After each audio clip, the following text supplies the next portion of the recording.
It's excellent. What's your name? Luca. Luca. Wow. Okay, Luca. Bye guys. باي باي.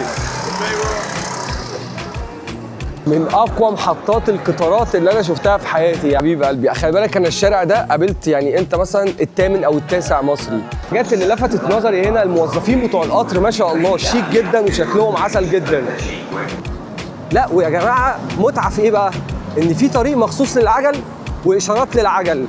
خلي بالكم يا جماعه انتوا شايفين الزحمه قد ايه؟ الساعه 1 يعني الساعه 1 في روما هنا. انا حاسس ان خلاص موضوع انك انت تاخد تاكسي ده انتهى. دي بتتأجر، دي بتتأجر، دي بتتأجر، كل الكلام ده يا جماعه بيتأجر. شكله غريب جدا. What's the name of this brand? Dutch House. Dutch House. Thank you. Nice. Bye. يا عيني يلا بينا ناخد جولة في روما بالليل يا جماعة. أنا همشي وراك يا عم عمر. يلا بينا. تحفة يا جماعة.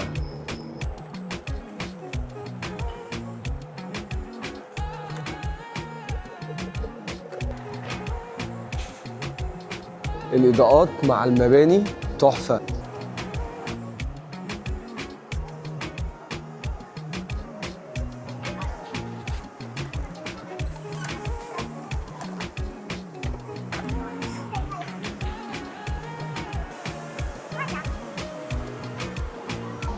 هنا فينشي يا جماعة، فينشي هنا موضوع بجد. المحل تحفة وطعم الآيس كريم تحفة.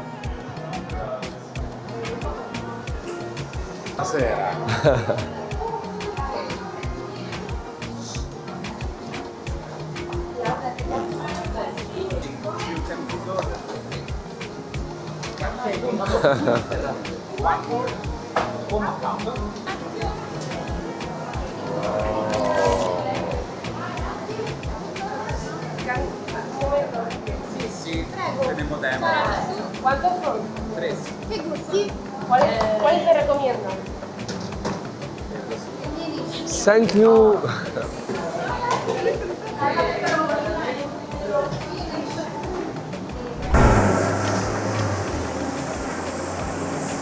احلى ايس كريم ممكن تاكله في حياتك محل الجامد ده. مصر اهو يا جدعان، مصر اهو. انت ايه اللي جايبك روما؟ يالا تعال. وانت مصري؟ وانت كلكم مصريين كده ما شاء الله عليكم. دنيا نفتخر مصريين، احنا مصريين. عاملين ايه؟ غربيه بتمس. غربيه كمان. ارض رشيد. ما شاء الله يا رجاله عاملين ايه؟ كلكم غربيه. بس على احنا صحيح. انت ايه اللي جابك؟ يلا خد يلا تعالى هنا. ايه اللي جابك هنا يا؟ انا عارفك يا. احلى مني في لا والله ايه؟ العجله شغاله، الغربيه هتجيب رجاله. يا عيني. انتوا كلكم ما شاء الله شكلكم صغير. الزمن الصعب. انتوا جيتوا ازاي روما يا جدعان؟ هو انتوا ورايا؟ طول ما الصعيد بتجيب عمرها ما تخيب. يا عيني يا عيني. بس انتوا انا صغير سنه وكبير مقام. صغير سنه وكبير مقام. بس يا جدعان شكلكم صغير. جيتوا روما ازاي طيب؟ ماشي نمنا صحينا لنا نفسنا. لا والله بجد. يا جدعان شكلكم صغير، ازاي جيتوا هنا روما؟ 14 سنه حاليا 16 سنه. انت 16 سنة وانت كام سنة؟ بره مصر. وانت كام؟ 19 وانت 16 وانت هتم 19 والله ان شاء الله. يعني 18 وشوية وانت دي قد ايه بامانه ربنا؟ 19 لا ده 17. 17. طب انتوا ازاي جيتوا هنا؟ انا بقول لك بنحلم بالبحر. يا لهوي عليكم انتوا مجانين. شايف دي 47 اهي بالمشي. يا لهوي انتوا كلكم كده جايين بحر. يا جدعان انتوا قلبكم حديد. شغالين ايه بقى؟ والله بندور بقى احنا لسه تحت السلم بنلف شويه بعد ما يتم السلم نشتغل. اه يعني انتوا لسه ما اشتغلتوش. وعجبتكم روما؟ لا فكر ارجع مصر تاني. حبايبي يا رجاله صباح الفل. حبيبي. لسه يا جدعان بفتح الكاميرا بقول لكم باب العماره ده بص قد ايه لقيت الشباب المصريين دول.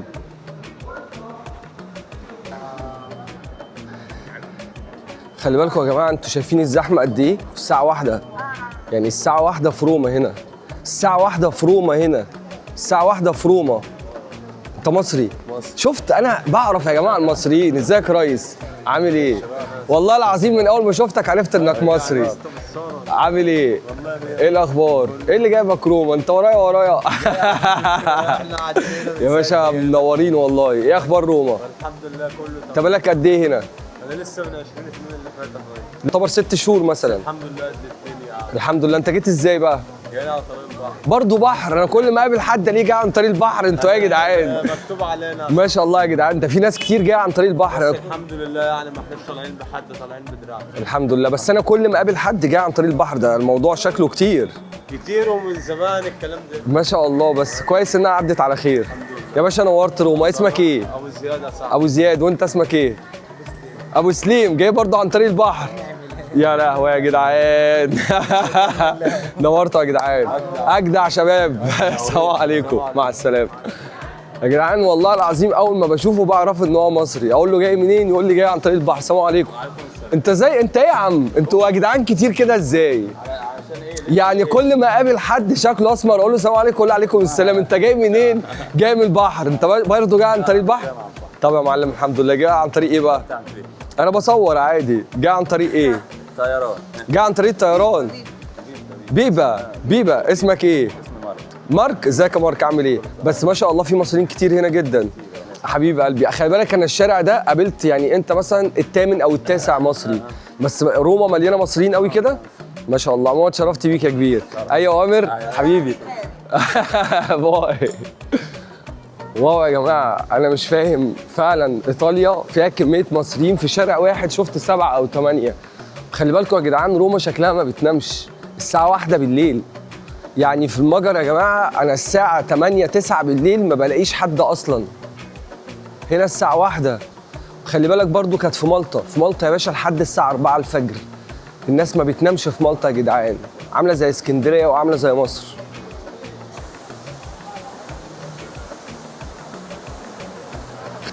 بص الناس قد ايه.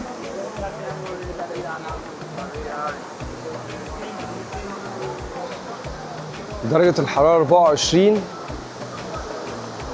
الساعة 1:03.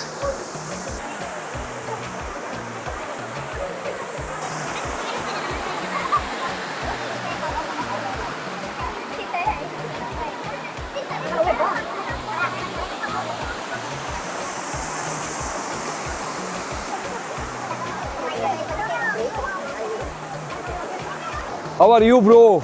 Buongiorno.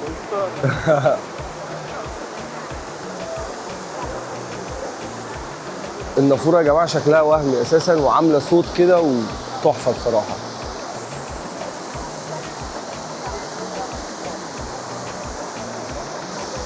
الناس هنا يا جماعة في روما مبسوطين جدا. كمية ناس وسياح لحد الساعة 1 بالليل قاعدين بيتصوروا، ما شبعوش من طول اليوم لحد الساعة 1 بالليل و2 بالليل قاعدين بيتصوروا مستمتعين بالأجواء. المباني مع الإضاءات شكلها تحفة.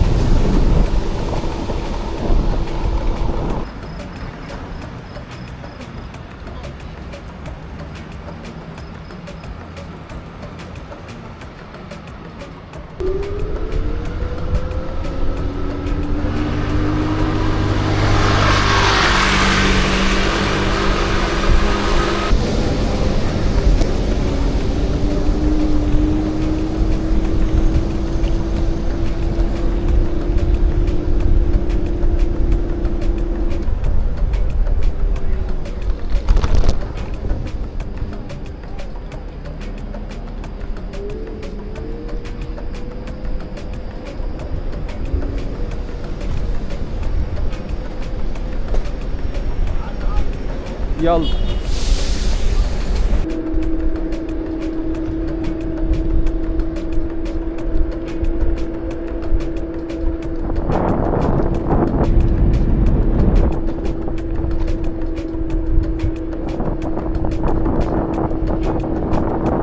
بص المبنى شكله عامل ازاي.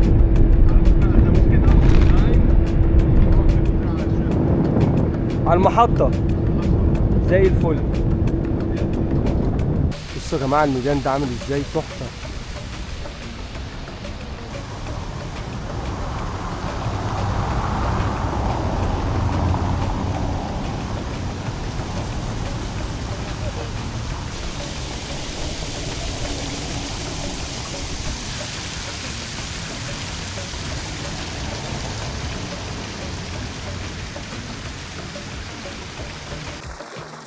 بصوا يا جماعه هنا برضو مسله مصريه في قلب ميادين روما.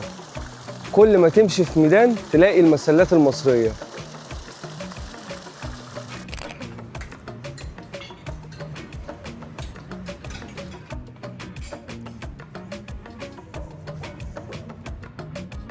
يا جماعه الفندق ده صدمني. الفندق ده واخده ب70 يورو هنا في قلب روما. ما كنتش اتوقع منه الاطلاله دي ولا الروقان ده. بصوا الاطلاله وبصوا الجمال. بص اصلا الاشجار شكلها مختلف تماما عن اي اشجار احنا شفناها قبل كده.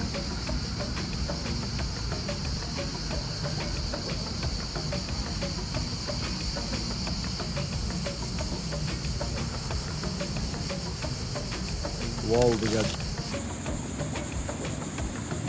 وبكده نقول باي باي روما. كانت اقامه حلوه في فندق جميل جدا وهادي.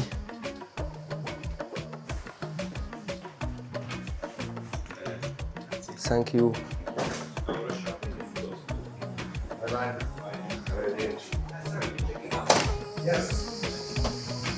وبكده كانت نهاية رحلتنا في روما، وبجد انبسطت جدا. وحاليا للمحطة الجديدة وهي ميلان، واحنا دلوقتي رايحين القطر عشان نركب من روما لميلان. يلا بينا. اسهل وسيلة لقيتها توديني محطة القطر. بصراحة ما لقيتش اسهل من كده عشان مش قادر اروح اركب باص.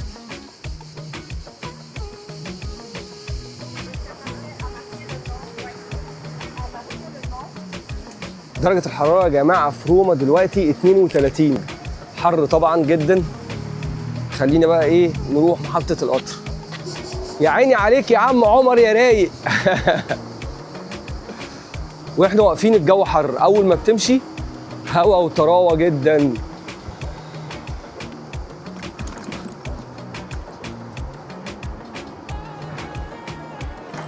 جماعة روما رايقة جدا، والعجلة دي سريعة جدا ومريحة. يعني انت مش بتبدل، انت ماشي يا باشا بسرعة جدا. وبصراحة انا لقيت ان دي اسهل وسيلة مواصلات توديني محطة القطر ب4 يورو بس.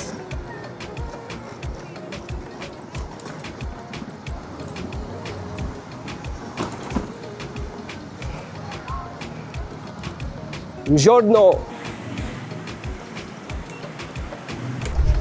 يا جماعة موضوع العجلة ده طلع ممتع جدا. انك انت تروح محطة القطر او تتنقل كده بالعجلة او بالسكوتر تحفة قوي. بصوا يا جماعة الراجل اللي جنبي ده رايح الشغل بالموتوسيكل ولابس شيك جدا وكلاسيك وزي الفل. جورنو. How are you? You going work? Yes. You. I'm Egypt. Okay. Formal classic going for work. It's good. I got it, bro. In Italy, Roma, all motor. It's impossible to going around the city without. It's excellent. What's your name? Luca. Luca. Wow. Okay, Luca. Bye bye, guys. Bye bye. Bye, bro.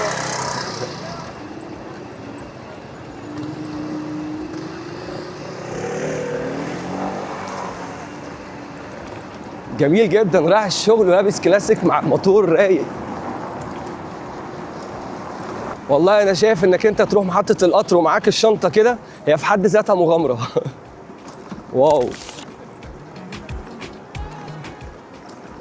موضوع اللايم ده يا جماعة بيسهل التنقل جامد جدا جدا. انك انت تتنقل باللايم او بالعجلة تروح من مكان لمكان بقى تكاليف قليلة جدا زي 3-4 يورو. بجد تحفة.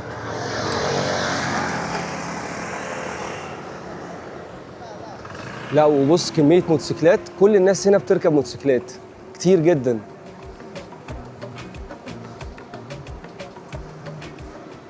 دي محطة القطر اللي احنا رايحينها.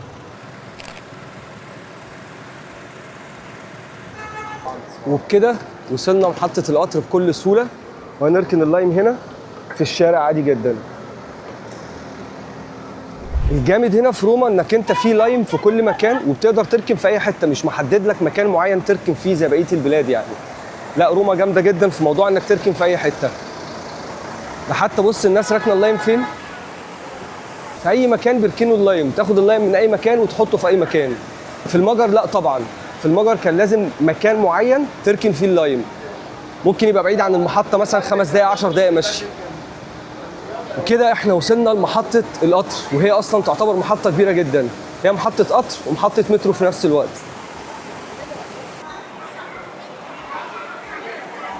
محطة هنا يا جماعة كبيرة جدا، بس احنا ان شاء الله هنلاقي القطر بتاعنا ان شاء الله.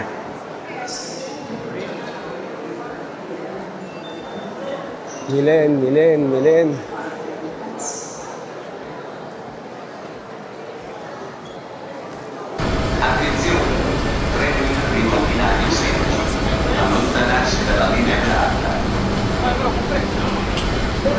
انتباه، attenzione.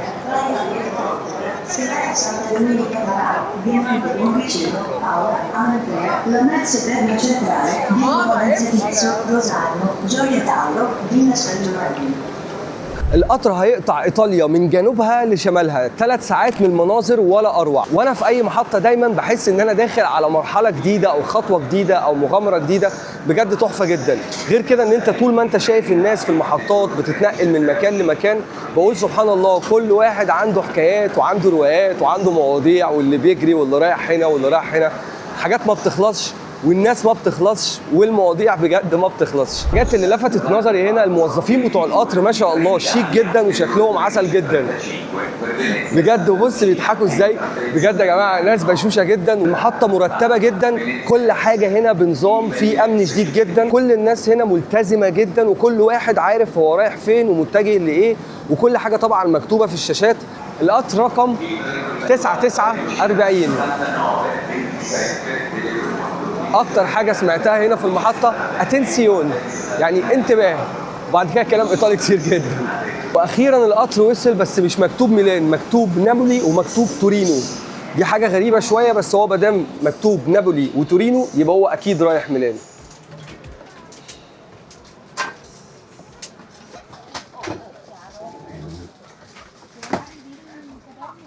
عمر في اي مكان بيخش بيسيطر على الوضع تماما.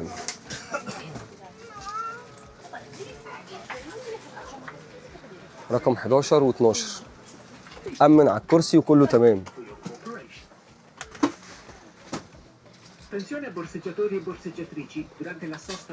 ويلكم تو ميلانو. من أول ما بتنزل كده بتحس إن في جو مختلف، مدينة الشياكة والروقان، ويلا بينا نكتشف ميلانو مع بعض. أنا مبسوط جدا إن إحنا وصلنا.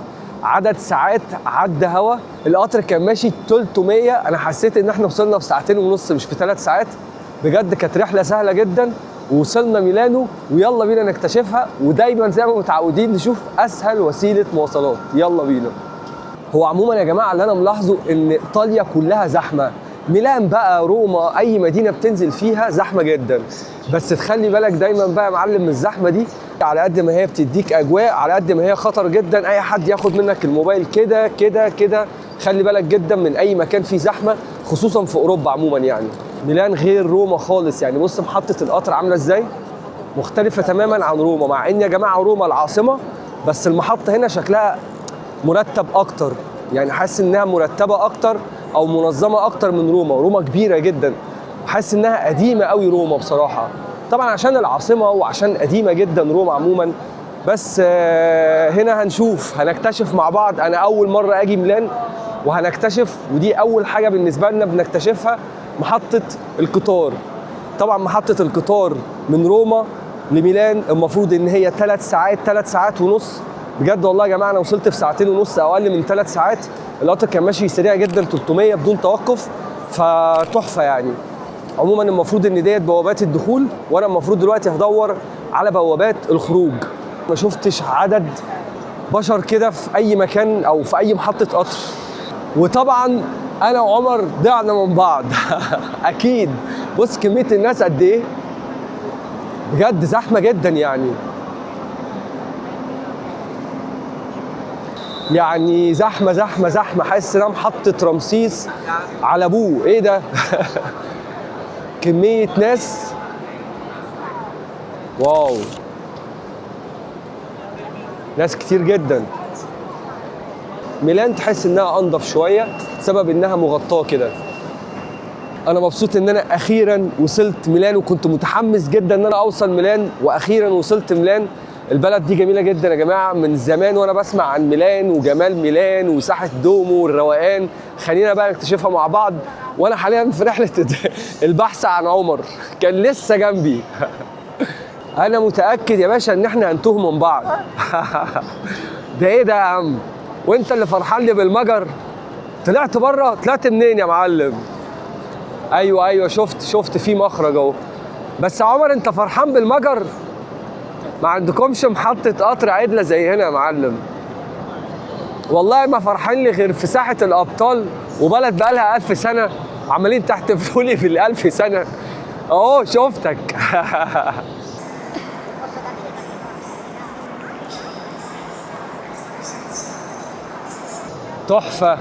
تحفة. شايف محطة القطر؟ محطة قطر يالا. مبسوط. واو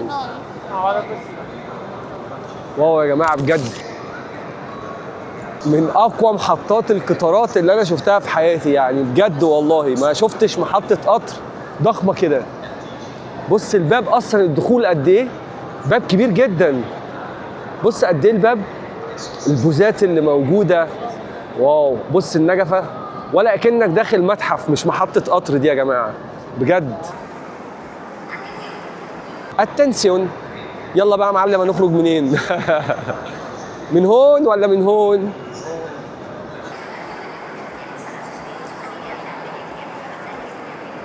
واو يا جماعة، محطة كبيرة جدا بصراحة. بص أصلا السلم قد إيه عشان تطلع. واو. بص الديكورات. متحف. ده مش محطة قطر يا جماعة، دي متحف. والله يا جماعة من غير حلفان يعني هي أكبر محطة قطر أنا دخلتها في حياتي لحد دلوقتي. وأكيد هنكتشف مع بعض كل المحطات بإذن الله في اللي جاي كله. إحنا المفروض الساعة دلوقتي 6:30.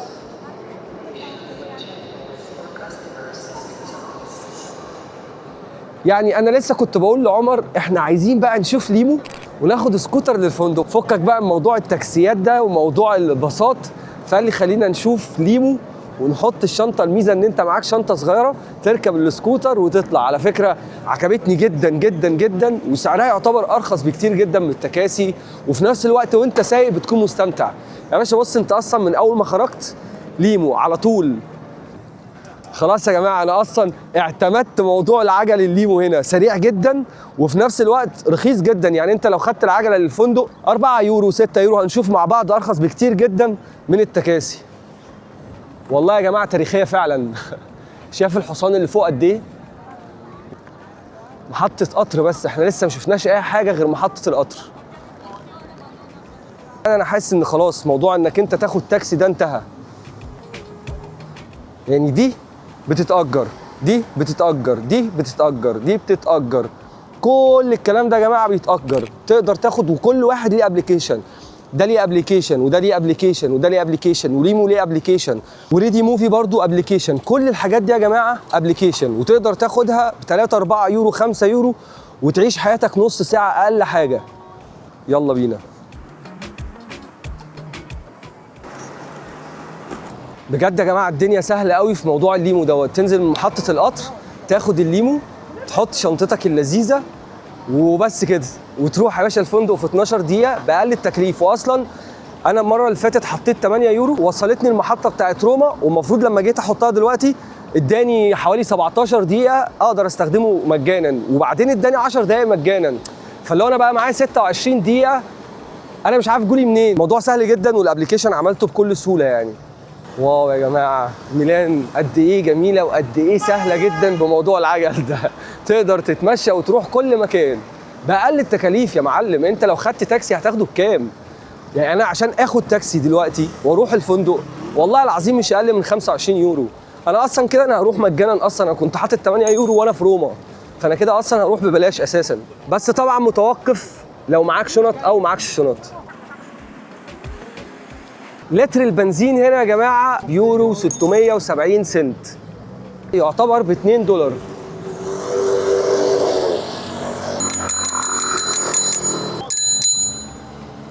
بتفاجئني انت يا عمر بصراحه. الله الله الله الله الله.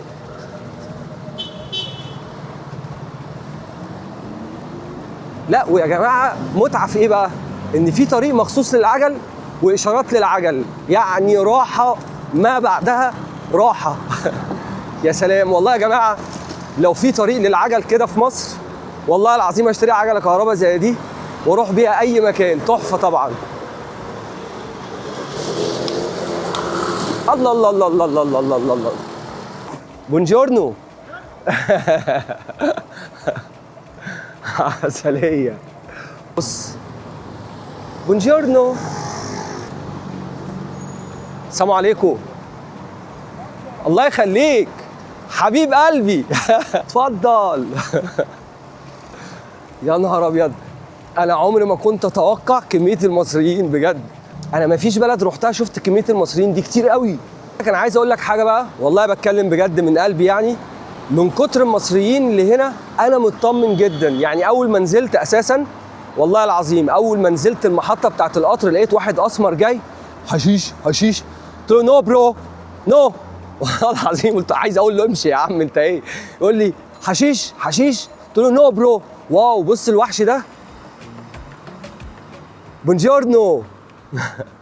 واو اتس نايس دوج. شاو شاو.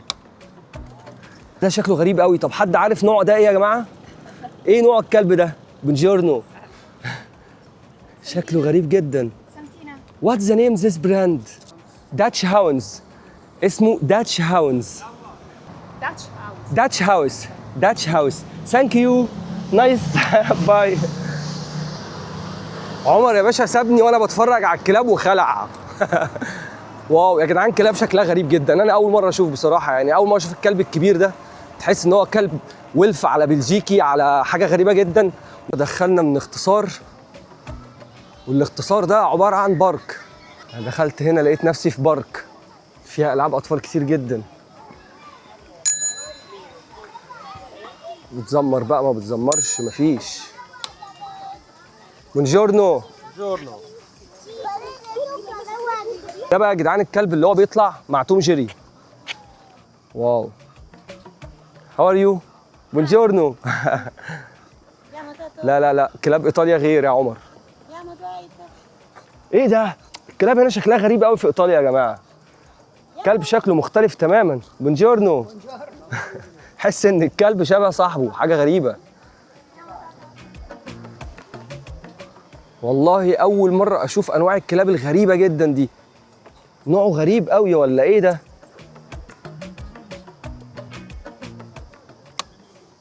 ايه ده؟ هو مفيش كلاب عاديه هنا؟ كلاب كلها غريبه.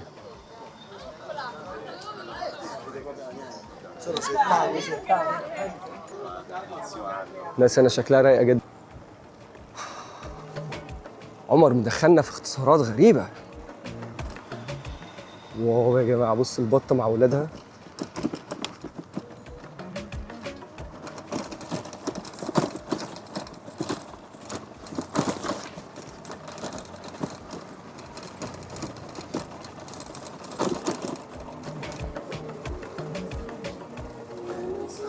بجد يا جماعه انا اكتر حاجه لاحظتها الكلاب هنا شكلها غريب جدا.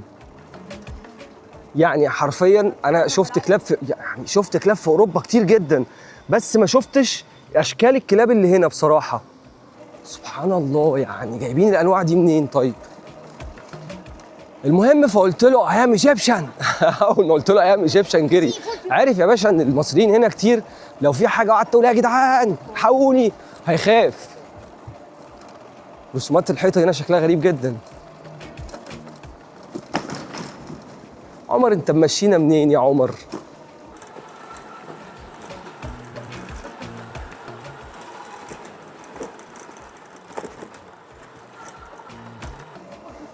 ايطاليا حوار برضه يا جدعان. اتفضل يا عم بص الكلب. اتفضل يا عم بص الكلب اهو. ده كلب. انت عمرك شفت كلب شبه السلعوه قبل كده؟ السلام عليكم. الراجل هيتجنن ويعرف انا بعرف ان هو مصري ازاي.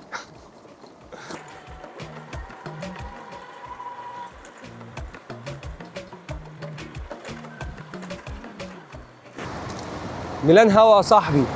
هوا جامد. واو على الهوا.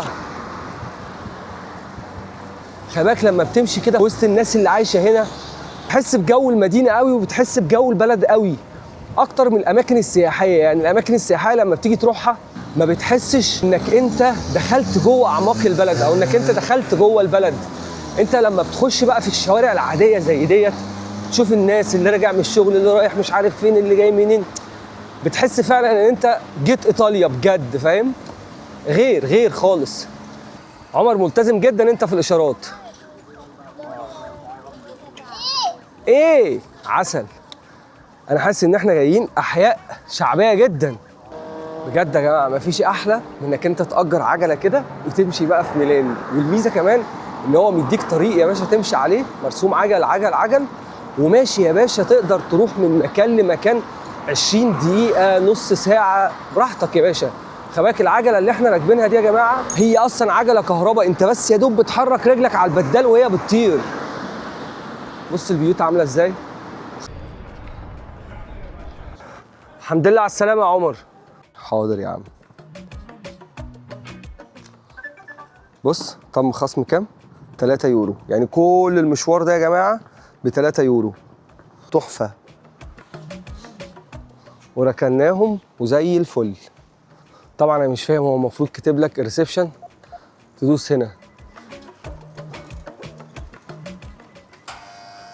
فتح لنا على طول.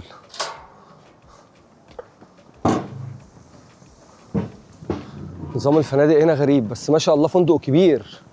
كل ده باركنج.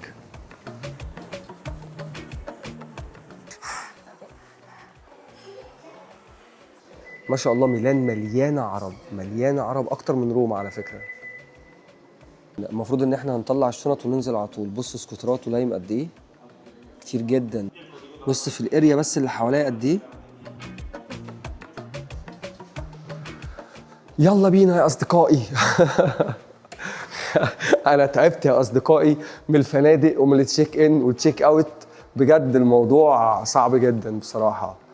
دخول وخروج فنادق كتير وتنقلات وعجل وقطارات وطيارات. انا بقالي 15 يوم يا جماعه رحت حوالي 7-8 مدن. بجد الموضوع مختلف تماما. تجارب غريبه بالنسبه لي، يعني اول مره اخوض التجارب دي. هلا مستر عمر. قول لي بقى يا حبيب قلبي، قول لي بقى يا حبيب قلبي، احنا رقم كام؟ لان انا كنت دايخ جدا مع اليساندرو. اليساندرو دوخني عشان التوين بيت بصراحه.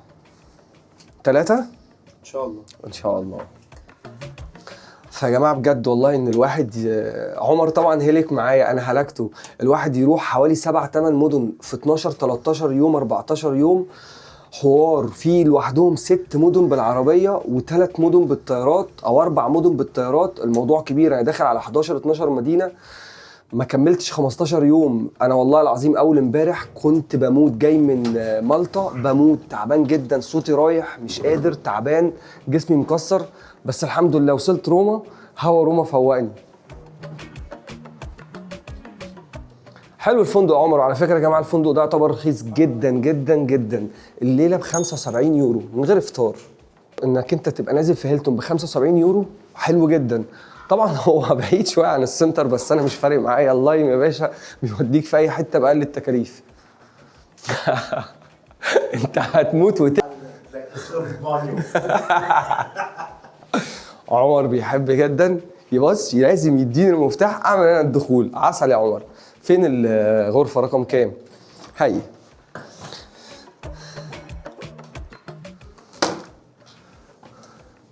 اخيرا توين بيد.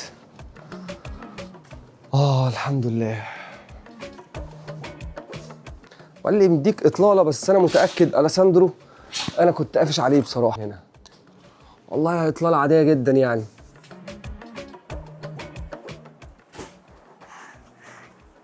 حلو جدا. بيعجبني يا جماعه في ايطاليا كلها، في روما وفي ميلان وفي ترياس لما رحنا في شطافه. على فكره عجبني جدا الايطاليين نضاف، بيحبوا الشطافات جدا، ودي حاجه يعني انبسطت بيها قوي بصراحه. والمفروض ان انا رايح دلوقتي مكان تحفه اسمه جاليريا فيتوريا، والمفروض ان ده من اقدم المجمعات التجاريه في العالم. يلا بينا نروح